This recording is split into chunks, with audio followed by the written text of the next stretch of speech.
Hi friends, welcome to Safa shares. நான் இன்றைக்கி கேரளாவோட ஒரு ஃபேமஸான ஸ்நாக் பண்ணியிருக்கேன். காய் போலா. இதுக்கு நேந்திரப்பழம் அப்புறம் முட்டை இருந்தாலே போதும், சூப்பராக செஞ்சிடலாம். குழந்தைங்களுக்குலாம் தாராளமாக கொடுக்கலாம். ரொம்பவே ஹெல்த்தி, ரொம்ப டேஸ்ட்டாகவும் இருக்கும். இதுக்கு 2 நீளமான நேந்திரப்பழம் எடுத்து இந்த மாதிரி சின்ன சின்னதாக கட் பண்ணி எடுத்துக்கோங்க.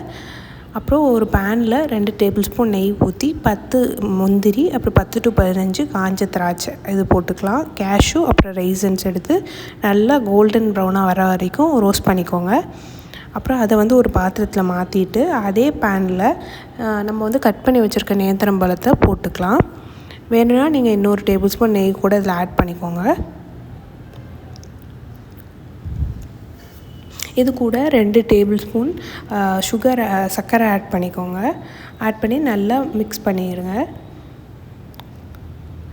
நல்லா அந்த சர்க்கரை மெல்ட் ஆகி கேரமலைஸ் ஆகிற அளவுக்கு நல்லா குக் பண்ணி எடுத்துக்கோங்க.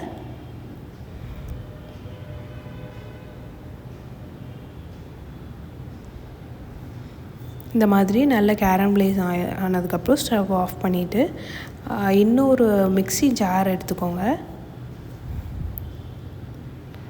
இதில் 3 முட்டை ஆட் பண்ணிக்கோங்க.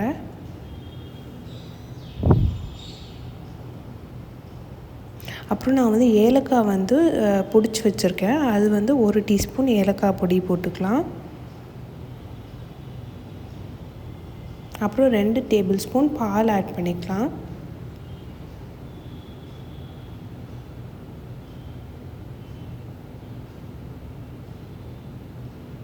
அப்புறம் இதிலே 2 டீஸ்பூன் சர்க்கரை ஆட் பண்ணிக்கோங்க.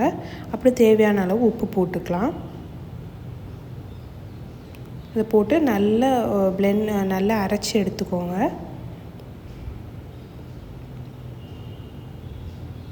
இப்போ இதை நம்ம ரெடி பண்ணி வச்சுருக்க அந்த நேந்திரம் பழத்தோடு மிக்ஸ் பண்ணுறோம்.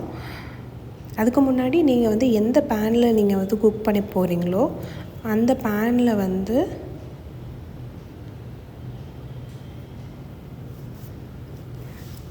இப்போ இந்த பேனில் தான் நீங்கள் குக் பண்ண போகிறீங்கன்னா இதில் ஃபஸ்ட்டு 1 டேபிள் ஸ்பூன் நெய் ஊற்றி நெய் நல்லா தடவி எடுத்துக்கோங்க. அதுக்கப்புறம் இந்த மிக்சரை அந்த பேனில் ஆட் பண்ணிக்கோங்க. இந்த மாதிரி கொஞ்சம் மிக்ஸ் பண்ணி விட்டுருங்க.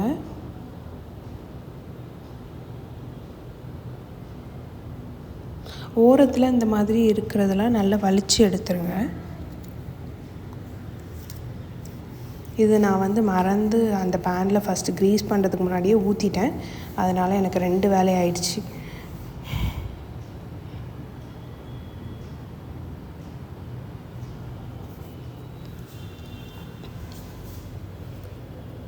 நல்லா மிக்ஸ் பண்ணிவிட்டு இந்த ஓரத்தில் இப்படி இருக்கிறதெல்லாம் நீங்கள் நல்லா வலிச்சு எடுத்துருங்க. இல்லைன்னா அது கரிஞ்சிரும்.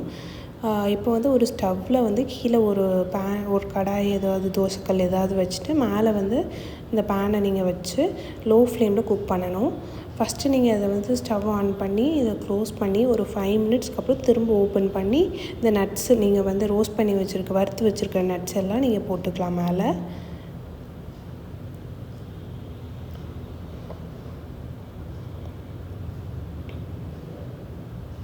நல்லா போட்டு ஒரு லிட்டை வச்சு க்ளோஸ் பண்ணி கரெக்டாக 20 நிமிஷத்துக்கு நீங்கள் வைக்கணும். லோ ஃப்ளேமில் வச்சுருங்க. நான் இடையில கொஞ்சம் மீடியம் ஃப்ளேம் மாற்றினேன். இது கொஞ்சம் கீழே தீஞ்ச மாதிரி ஆயிடுச்சு. மேலே எந்த பிரச்சனையும் இல்லை, கீழே கொஞ்சம் தீஞ்ச மாதிரி ஆயிடுச்சு. ஓரத்தில் இருக்கிறதுலாம் நீங்கள் நல்லா வலிச்சு எடுத்துருங்க.